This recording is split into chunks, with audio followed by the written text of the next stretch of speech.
Big right hands over the top, and this is where we felt that Deontay Wilder was actually coming apart. And that was that left hand through the middle. That landed flush on the button, and trust me, Zhang can bang. You wondered, was he going to be able to come back? Would he be able to come back? And there you see the looping right hand, delayed reaction. When those shots land high on the head, your head's saying, yeah, I'm all right, but your legs are doing some form of Elvis dance. Look, he showed that he's got the equaliser, the shot that can turn it around at any given moment. Hi guys, I'm Spencer Oliver and this is The Rewatch. I'm going to look back at Joseph Parker and Fabio Wardley's last 3 fights and tell you how the fight can be won and lost. Let's start with Joseph Parker. He will start the firm favourite going into this fight of recent form. Let's go back to December 2023, Saudi Arabia. Joseph Parker versus Deontay Wilder. Now Wilder was coming off those defeats to Tyson Fury, but had a good win on his comeback against Robert Helenius, ironing him out in 1 round. A lot of people still felt that Deontay Wilder was the most dangerous, or one of the most dangerous heavyweights in the division at that time. Let's take a look at some of the action on how Joseph Parker won that fight. So here we are, Joseph Parker versus Deontay Wilder. We're in round 3. Now, Joseph Parker has started the fight very well. He's the guy that has actually taken centre of the ring. No one expected that. We thought Wilder was the man that was going to come out, hold his ground and put Joseph Parker on the back foot. Parker met fire with fire. Guys, let me explain to you the reason he has taken centre of the ring and he's started to let his hands go. That's all down to the confidence. Since teaming up with Adeleye after the Joe Joyce defeat back in 2022, we've seen a massive turnaround in Joseph Parker. Not just his boxing ability, his technique, but his confidence as well. Any fighter that takes centre of the ring with someone as dangerous as Deontay Wilder deserves full props. He started growing in confidence as the fight went on. Here in round 5, we see Parker again pushing forward, just looking for those openings. And there he was with the right hand. That was the shot that he started getting success with through this contest. That was the key shot. Good left hooks as well. Wilder now starting to tie Joseph Parker up. But we're not really seeing anything coming back from Wilder at this point. Joseph Parker has got a firm foothold in the contest. Moving on to round 8. Parker again now building up a lead on points. He's growing in confidence all the time. Now he's starting to feint. Now he's starting to feel well within his comfort zone. Wilder throwing shots, missing wildly. Nothing really getting near the target. And here we see, look, Joseph Parker is punching when Wilder's starting to punch. Wilder's looking very uncomfortable at this point. And Parker starts finding his range with that right hand. Finding the confidence to let it go. Big right hands over the top. And this is where we felt that Deontay Wilder was actually coming apart. He done well to keep himself in this fight. Joseph Parker sensed that victory was not too far away. And Wilder was in desperate trouble. Now Parker is completely oozing confidence. He's controlling this fight as we move into the 12th and final round. Joseph Parker has dominated really from round 1. And we've seen the confidence grow as the rounds have gone on. And now Parker has found the confidence to let his hands go. Not just with that right hand, but the left hooks and combination punching as well. This was a dominant performance from Joseph Parker. And he announced himself as one of the most dangerous heavyweights on the boxing scene. And Deontay Wilder, this night, looked a shell of his former self. But guys, let's not take nothing away from Joseph Parker's performance on this night. As I said, in the build-up, you know, the emotional pressure that Joseph Parker had going into this one, thinking he was going in with one of the most dangerous men in the world at that point, and he dominated the fight, and that was a truly magnificent performance. You can't take nothing away from Joseph Parker. It's easy after the event to say, well, Deontay Wilder, he looked shot, you know, he was a shell of his former self. Parker didn't know that going in, so from the mental, psychological side going in, that was an impressive performance. And following that win against Deontay Wilder out in Saudi, Joseph Parker found himself back in Saudi again. March 2024, Zhang, another danger man of the heavyweight division, and Joseph Parker put on a performance. As you're going to see, this wasn't all one-way traffic. Zhang, the big southpaw from China, let that left hand go. That trademark shot and it landed flush on Joseph Parker's chin. He was hurt bad here in the third round. He had to show a lot of character, but we've seen that in the past from Parker, haven't we?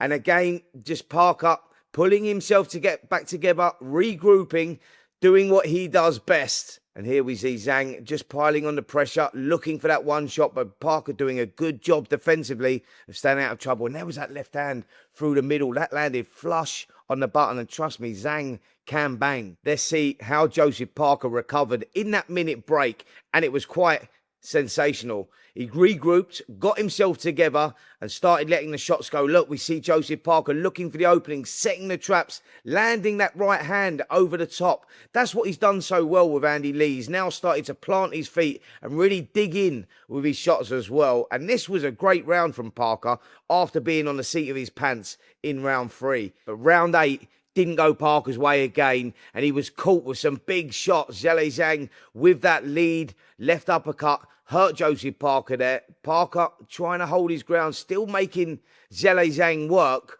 Parker ends up getting caught. He's bending down low, and that was not particularly good against someone like Zhang, someone as big as Zhang. And he got caught here with the left hand, followed by that right hook. And the right hook landed right round the back of the head and just took the legs away from Joseph Parker. And again, it was not a flash knockdown, this. Take a look at the slow-mo. There we see the right hook landing on the back of the head. Trust me, guys, them shots rattle you down to the soles of your boots. But Parker, showing his true warrior spirit, pulled himself through another torrid round, and that was round number 8. Them shots, trust me, hurt.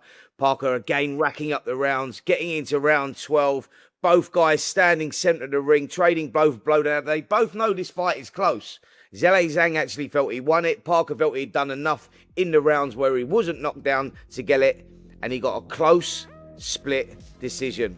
A well-deserved one as well. So we go back to September 2022, and a lot of people may have questioned Joe Parker's punch resistance in that loss, that 11th round KO that he had to Joe Joyce, where he was just sort of worn down and eventually knocked out. You wondered, was he going to be able to come back? Would he be able to come back? The answer was regrouping, teaming up with Andy Lee, and as we saw there, the punch resistance is still very much there because he was knocked down heavily by Zhang, a big puncher, but he recovered, and it's the way that he recovered that was most impressive. So Saudi Arabia was starting to get a special place in Joseph Parker's heart. I mean, he's had the victory now over Deontay Wilder out there. He's had the victory over Zhang out there. Now he's got that world title opportunity, the fight that he'd been waiting for so long. It was Daniel Dubois for the IBF World Heavyweight title. Daniel Dubois fell sick with 24 hours to go. We don't have an opponent. Joseph Parker's feeling a little bit down. All the training, all the focus has been on Dubois. In steps Martin Bakole. We don't know what shape Martin Bakole is going to come in at, but what we do know going into this one is that it's a dangerous fight. When we hear that Martin Bakole is actually coming in, you think, hold on a minute, this could be more tougher than the original fight with Daniel Dubois. Martin Bakole turns up. He's 310 pounds. Some would say he's fat, out of shape. On the flip side, people were still saying he still could be dangerous. Both guys 33 years of age, slight height advantage going to Martin Bakole. But look at the weight there of Martin Bakole, 310 pounds. Never boxed anywhere near that sort of weight. That gives us an indication that maybe he was not going to come in any sort of shape. But Martin Bakole is still a dangerous guy. And look at this, Joseph Parker again taking centre of the ring, holding the ground there, trying to put Bakole on the back foot. And he was having success. But Bakole didn't start this fight too badly, to be fair. Surprisingly quick hands for a guy that come in at 310 pounds.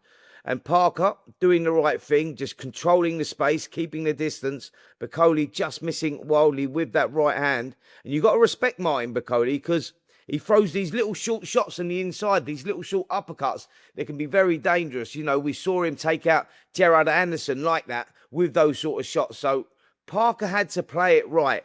He had to take his time, wait for his opportunity, and that's exactly what he done. He was stabbing the jabs, trying to create the opening, set the traps, and that was the key shot, that right hand that he just looped and missed narrowly with over the top. But see that right hand, that was the first one, and another one there from Parker, and you just sense the writing was on the wall, and here it comes. You see Parker Just working on the inside, tying Bakole up on the inside, because that was a smart thing to do, by the way, as well. Bakole, very dangerous on that inside. And there with right hand again there, Parker really looking for those openings.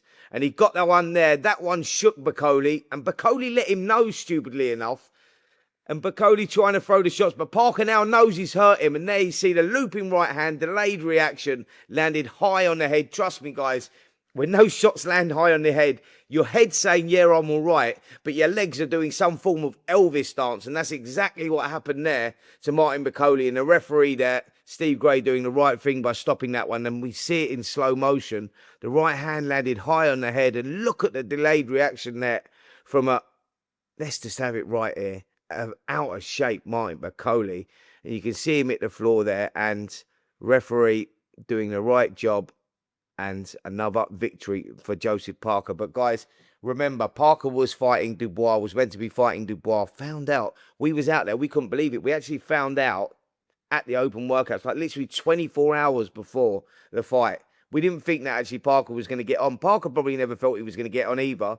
Martin Bakole decided, you know what, I'll have the fight. I'll take it. And he took it. So what are you going to take from that victory over Martin Bakole? A fat, out of shape Martin Bakole. You know, you go, well, I say you've still got to get rid of the guy. The guy's still dangerous. Bakole's going to be dangerous for 2 or 3 rounds at least. And he took him out in 2 rounds. So for me, that was a very impressive performance. I think what Joseph Parker showed us was that he doesn't mind meeting fire with fire. He will hold his feet. And more importantly than all of this, since teaming up with Adeleye, he's found that confidence within himself. He is now letting his hands go. Something he's always been guilty of in the past. And that makes him one of the most dangerous heavyweights in the world. And the favourite going into this one on Saturday night. On to the contender, Fabio Wardley. Let's look at 3 fights of Fabio Wardley. Let's start actually with David Adeleye for the British and Commonwealth and WBO European heavyweight titles on the line.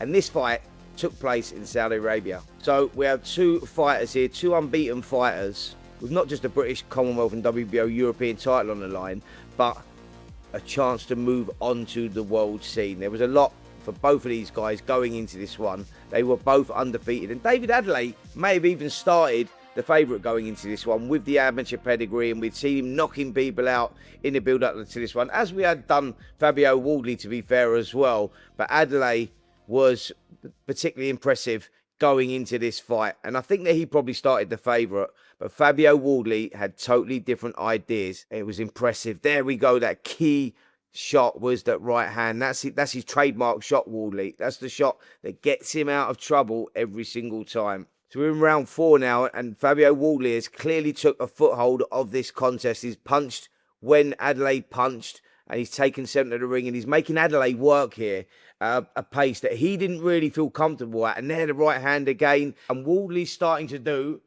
what he always does and draw him into a fight. But there was a little fundamental mistake there from Fabio Wardley, because he switched off when he was on the inside, and Adeleye got away with a couple of cheeky little left hooks on the inside. And this was the impressive stuff about Wardley. He just keeps coming. You know, he's one of those rare breed that actually enjoys getting into a fight, having a tear up. And by this point now, Adeleye is starting to feel sorry for himself. He's feeling it. He's trying a bit of kidology, sticking his tongue out, even speaking to Fabio Wardley. But Wardley was staying very disciplined, very workmanlike, and he was getting the job done, slowly, systematically chipping away. Jabs were very effective there as well from Wardley. So we're in round 7 now. The end is near, and we see Wardley's been chipping away, and Adeleye starting to come to pieces somewhat. And Wardley sort of senses it here. And the right hand that's been a deal, and actually possibly a danger for any heavyweight in the world. Why? Because he never loses faith. He never loses his soul. And he sticks to the game plan and gets the job done. Off that impressive victory over David Adeleye out in Saudi Arabia, Fabio Wardley went on to have a war with Clarke. It was a controversial draw. Some people felt that Fraser won. Some people felt that Fabio Wardley won. Well, we had to get it again. And we got it again. And it ended up in Saudi Arabia. But what was to happen, no one expected. So here's the tale of the tape now. Frazer Clarke had that Olympic pedigree, you know, and maybe felt that he had the edge here. Could he adapt? Could he adjust? Now, a lot of people thought that he could, and they thought that that amateur pedigree would come into play here because Frazer Clarke would use his experience to right the wrongs of that last contest. The fight that Frazer felt that he'd actually win. He comes in 30 pounds heavier. Was that the game plan as well? Well, it didn't seem to go his way. Let's take a look. And you just see the side of his face literally cave in there. Really bad shot. So I was in with Big Fraze yesterday on Talk Boxing with Paul Smith and Simon Jordan. And we asked Big Fraze about Fabio Wardley and what it was like to fight him, what were his strengths, what were his weaknesses. Now, he said actually one of his strengths was that he was raw, and maybe because he never had that pedigree, that unpredictability was one of his main strengths, that rawness, that novice-like style that he's got was one of his main strengths. And obviously he has that knockout power that he can take an opponent out at any given moment of any given round. And we find that out in this next fight when we look at Justice Hooney, his most recent fight at Portman Road, where he had to come from behind, show a lot of character and go soul searching in that fight to pull off a memorable victory. So Fabio Wardley's dream finally comes true. A fight at Portman Road, Ipswich FC. Something he'd always wanted to do, and he gets the opportunity against Justice Hooney. Now, Justice Hooney wasn't the original opponent, by the way. He was meant to be fighting Jarrell Miller. Jarrell Miller fell through, and Justice Hooney stepped in. The unpredictable and maybe underestimated Australian Hooney, who was undefeated, proved a big problem for Fabio Wardley. Wardley tried to start well. He was feinting, trying to create the openings. But again, when we talk about amateur pedigree, Justice Hooney had that amateur pedigree and he used it to his advantage here. You know, he was setting traps, you know, throwing shots from all sorts of angles. He was jabbing downstairs, jabbing upstairs, trying to create the openings. And Wardley just couldn't work him out. He found the range early with that left hook, Justice Hooney, and that was a key shot for him in this fight. And he slowly chipped away at Fabio Wardley. And Wardley, to his credit, he done very well because he didn't lose heart through this fight, and many fighters would have, because Hooney was racking up the rounds. I think that Wardley might have had a good start. He won round one, may have nicked round two, but from then on in, he was getting beat round by round. Hooney was beating him to the punch. He was the one that was controlling the space. That left hook was a key shot as well. And you could see the fight just being drawn out of Fabio Wardley, but not the spirit. So here in round number 6. Now, Fabio Wardley is starting to fall behind at this point, and Justice Hooney is definitely growing in confidence. And the scorecards really would reflect that. Like I say, Wardley may have had a good start, may have won the first couple, but as the scorecards would reflect there, Justice Hooney had soon turned it around. And he was hurt badly there as well, and showed a lot of character just to hang on, hang in there.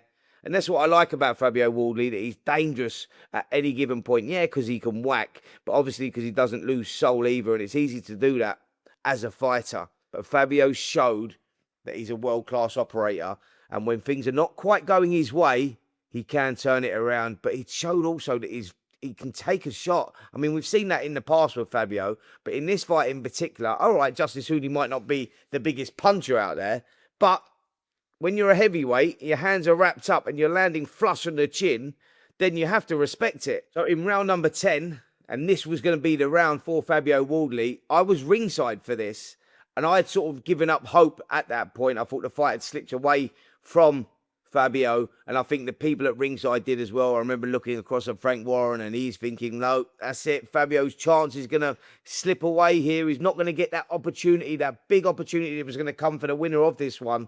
And eventually, he got it. He landed it. He found the shot, the big right hand. And there it was. Flush on the chin. Hooney's legs went beneath him. Now, you should have seen the picture on Frank Warren's face at this point. None of us could believe it. Frank Warren was out of his seat. Everyone, Spencer Brown was out of his seat. we just witnessed something where we had all written it off at this point. We thought, no, that's it for Fabio. Round after round, he was getting beaten. And you think, I don't know where he's finding it to stay in there. You know, I really don't know where he's finding the heart. Is it just because he's at Portman Road? Was that a big part of it? Ipswich Town Football Club was always a childhood dream of his, you know, to be boxing there. And eventually he got that opportunity and the fight was going away, man. And that shot there, the money shot, the right hand over the top, got him out of trouble and kept his world title dreams alive. So guys, what we have witnessed there in those 3 fights from Fabio Wardley is the knockout power that he carries. And more importantly than this, the fact that he never gives up hope and doesn't lose soul. Now, yeah, Fabio Wardley is going to start the underdog against Joseph Parker on Saturday night. But he showed that he's got the equaliser, the shot that can turn it around at any given moment. Well, we will find out this Saturday. I mean, me personally, I think that Joseph Parker, his experience, his pedigree will get him over the line in a hard-fought 12-round decision. But you can't write Fabio Wardley off because he's got that equaliser. The guy doesn't lose heart. He doesn't lose soul. He will recognise he's the underdog. Will he feed off that? We'll find out on Saturday night. You guys let me know in the comments below. Who do you think is going to win? Do you think Fabio Wardley can pull it off? Now, that guy is used to being the underdog, and he's the underdog again here. Leave the comments in the boxes below. Fabio Wardley versus Joseph Parker live this Saturday at the O2 Arena. You can catch all the action on DAZN or live across the talkSPORT boxing networks. So make sure you guys tune in.